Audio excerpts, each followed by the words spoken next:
Sir Hitler cinema మీకు ఎలా స్ఫురించింది అసలు? చిరంజీవి గారికి ఒక డౌన్ టైం నడుస్తున్న టైంలో ఆయనకు మళ్ళీ ఒక లైఫ్ ఇచ్చే సినిమా అది అవుతుందని మీకు అనిపించి? నేను లైఫ్ ఇచ్చాను అన్నగా తప్పమ్మా. ఆ సినిమా చిరంజీవి గారు నిజమే గ్యాప్ వచ్చింది. గ్యాప్ వచ్చి ఆయన మదర ఏ సినిమా చేయాలి, ఏంటి రొటీన్ యాక్షన్, ఫైట్, డ్యాన్సులు, ఆయన ఎక్కువ డ్యాన్స్ బ్రహ్మాండం చేసేవాడు. ఇలా ఉంటున్న పరిస్థితుల్లో అప్పటికి నేను పవిత్ర బంధం చేశాను. పవిత్ర బంధం ఫుల్ సెంటిమెంట్ సినిమా. అవును, లివ్ ఇన్ రిలేషన్షిప్ లాంటిది మీరు అప్పుడే ప్రవేశపెట్టారు. పెట్టాం కానీ కన్విన్స్ అయ్యారు అందరూ. ఎక్కడ సూపర్ హిట్.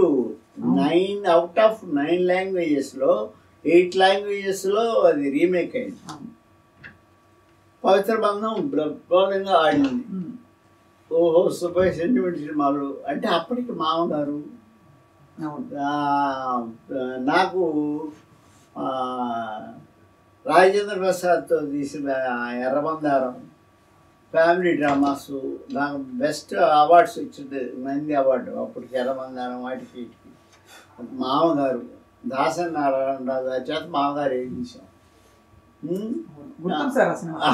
ఇలాగా హిట్లర్ అనే సినిమా కన్నడం అది మలయాళం, దాంట్లో మమ్మూటి వేసాడు. ఆ క్యారెక్టరు గురుగారు అయితే ఎట్లా ఉంటుందని ఎడిటర్ మోహన్ గారు ప్రొడ్యూసర్ గారు సుబ్బయ్య రాజు చూద్దాం అన్నట్టు చూసాము. బ్రహ్మాండంగా ఉంటుంది ఆయన వేస్తే గురుగారిని అంటే పోయి అప్పుడు ఆయన చూశాడు, ప్రొడ్యూసర్ చూసి ఓకే చేద్దాం అన్నారు. చేద్దామని అన్న తర్వాత అప్పుడు ఆ సినిమా చిరంజీవి గారు 5 చెల్లెలు, ఒక హీరోయిన్ రమ్మ, ఫాదర్ క్యారెక్టర్ వచ్చి దాసరి గారు. అలాగా అంటే పవిత్ర బంధం తర్వాత మంచి సెంటిమెంట్ సినిమా కదా అది. పవిత్ర బంధం బాగా ఆడిద్ది కదా. అయితే సుబ్బయ్య అయితే కరెక్ట్ దీనికి అంటే వరుసగా నాకు అన్ని సెంటిమెంట్ సినిమాలు బావగారు ఇవన్నీ ఉండబట్టి సుబ్బయ్య అయితే కరెక్ట్ అని చెప్పి నన్ను పిలిచి సుబ్బయ్య హిట్లర్ చేస్తున్నాం అంటే ఇగో చిరంజీవి గారు చూసారా సార్, చిరంజీవి గారు ఓకే అన్నారు, నువ్వు డైరెక్టర్గా కూడా ఓకే అన్నారు.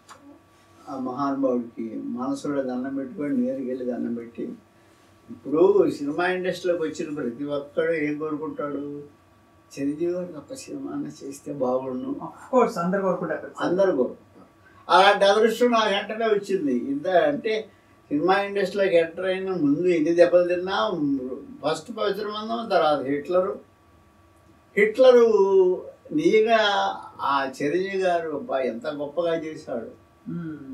ఆయన 5 చెల్లెళ్ళు క్లైమాక్స్ కానీ అసలు మెలో డ్రామా బ్యూటిఫుల్ పిక్చర్, పెద్ద హిట్, 100 days దాటిపోయింది. అలాగా అది నేను అక్కడి నుంచి అమ్మ సెంటిమెంట్ సినిమాలు నాకు మొదలుపెట్టి పవిత్ర పెళ్లి చేసుకుందాం, గోకుల సీత, ఇలా ఇలా ఇలా ఇలా రకరకాల సినిమాలు. మా రాజశేఖర్తో 9 సినిమాలు చేశారు. మీరేమో ఆయన్ని సెంటిమెంట్ గా చూపించేవారు. సెంటిమెంట్ చూపించాం. కోట రామకృష్ణ గారు ఆంగ్లేయ చూపించేవారు. అవును, మీ ఇద్దరికి బాగా అంటే రాజశేఖర్ గారిని చూపించే వాళ్ళు ఇద్దరు పోటీ పడేవారు ఒకరికొకరు అని అనేవారు. అంటే ఒకటమ్మా నేను చేసింది అన్న అంటే ఫస్ట్ ఒక అడవిలో ఉండే అడవి మనిషి, వాడికి ఒక తమ్ముడు. అలాంటి తమ్ముడుని అక్కడ ఒక పక్క నక్సలైట్స్, ఒక పక్క పోలీసులు, వాళ్ళ మధ్య తట్టుకోలేక నాకు తమ్ముడు చదువు చెప్పించుకోవాలి, సిటీకి వచ్చి సిటీలో తమ్ముడిని చదివించుకొని ఇక్కడ అక్కడి నుంచి ఒక కథంతా వేరు.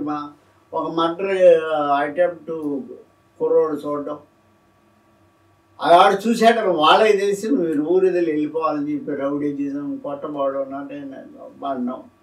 వాళ్ళు తరివేస్తుంటే ఇంకొక పార్టీ ఏది ఎవరైతే రివర్స్ ఉంటారో వెళ్ళిన గ్రూప్ ఏమో వెళ్ళిపోమంటారు, ఇంకొకరేమో మీరు వెళ్ళడానికి లేదంటారు. అట్టా దాంట్లో తమ్ముడు చచ్చిపోతారు. అప్పుడు నేను వెళ్ళను, మీ ఇష్టం అని చెప్పి ఏమవుతా కానీ చెప్పి ప్రజాసేవ మొదలు పెడతాను. అలా అందరికీ ఎవరి కష్టాలు తీరుస్తున్నాడు కాబట్టి అన్న అన్న అన్న అని పేరు వచ్చి అన్నగా వచ్చి పెద్ద క్లైమాక్స్ సూపర్ డూపర్ హిట్. అతనితో 9 సినిమాలు తీశాను. మంచి మంచి సినిమా. మనసున్న మహారాజు. మీ దృష్టిలో ఉత్తమ అద్భుతమైన నటుడు అంటే ఎవరు సార్? ఇంతమందితో వర్క్ చేశారు అంటే మీరు అమ్మయ్యా ఇంతో అయితే చాలా హ్యాపీ అని అనుకున్న హీరో? అమ్మ నేను చేసిన వాళ్ళందరూ మంచి హీరోలేనమ్మా. ఎవరిని తగ్గిస్తాం ఎవరు అంటే వాళ్ళకి దొరికిన క్యారెక్టర్ పెట్టారు. ఇప్పుడు అన్న రాజశేఖర్ యాజిటీగా చాలా మంచి ఆర్టిస్ట్, కాకపోతే కొంచెం టైం సెన్స్ డిఫరెన్స్ ఉంటుంది అంతే తప్ప ఈజీ. లేట్గా వస్తారా? అది అది కొంచెం అంటే ఆయన రాత్రులు లేటుగా నిద్రపోవడం, తెల్లారి లేటుగా లేవడం, అయినా వాళ్ళని ఏం అనలేం మనం. అతను అన్న కానీ నైస్ ఆర్టిస్ట్. నాకు మమతలో గోవిల ఇలాంటి మంచి మంచి సినిమాలు చేశారు. అలాగా 9 పిక్చర్స్ చేశారు. అలాగా అందరితో చేసుకుంటూ వచ్చి 70 సినిమాలు అయిపోయి ఇక్కడికి ఆగి తల్లి మనసు దాకా ఇప్పుడు తల్లి మనసుతో చాలా అంటే మీ నిజంగానే మీ వారసత్వాన్ని నిలబెట్టేలాగే ఉంది టైటిల్ కూడా. ఆ విధంగా అంటే వాళ్ళు చేయరమ్మా, వాళ్ళు డైరెక్ట్ చేయాలని ఆలోచన లేదు. మంచి సినిమా మా నాన్నగారిని ఇంకోటి చూసుకోవాలని ఆశపడుతున్నారు. అది నేను మీరు మళ్ళీ డైరెక్ట్ చేయడానికే సార్? వద్దంటారు, నేను బాగుంటుంది కదా సార్. ఆ తరం ఈ తరం మీరు కలిసి మొత్తం సినిమా చూస్తున్నారు, పోకళ్ళు మారుతున్నాయి కాబట్టి ఇంట్రెస్టింగ్ కాంబినేషన్ అవుతుంది కదా ప్రేక్షకులకు. కానీ అమ్మా బాగాలేదు.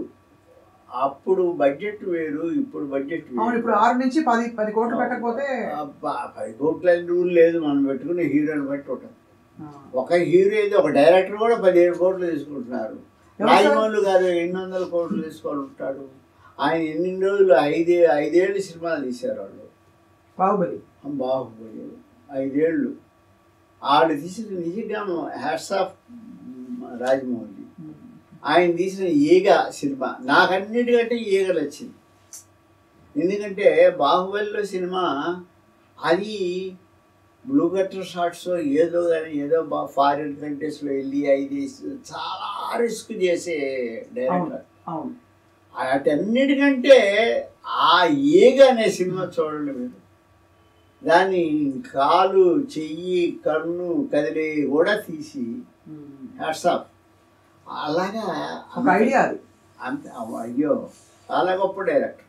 మన నేషనల్ వైజ్ మనకి ఇండియాకి పేరు తీసుకొచ్చిన డైరెక్టర్. అలాంటి డైరెక్టర్స్ వాళ్ళందరూ ఉన్నారు. వాళ్ళు పెద్ద సినిమాలు చేయగలరు. నాలాంటి వాడిని చేయలేను నేను. మా వల్ల కాదు, బడ్జెట్ మన వల్ల కాదు.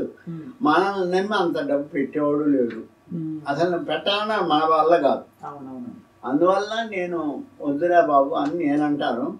మా వాళ్ళు కూడా పాపం ఏదో నాన్న చేత సినిమా ఇది బాగా ఆడింది, ఆడుతుంది, తర్వాత తీద్దామని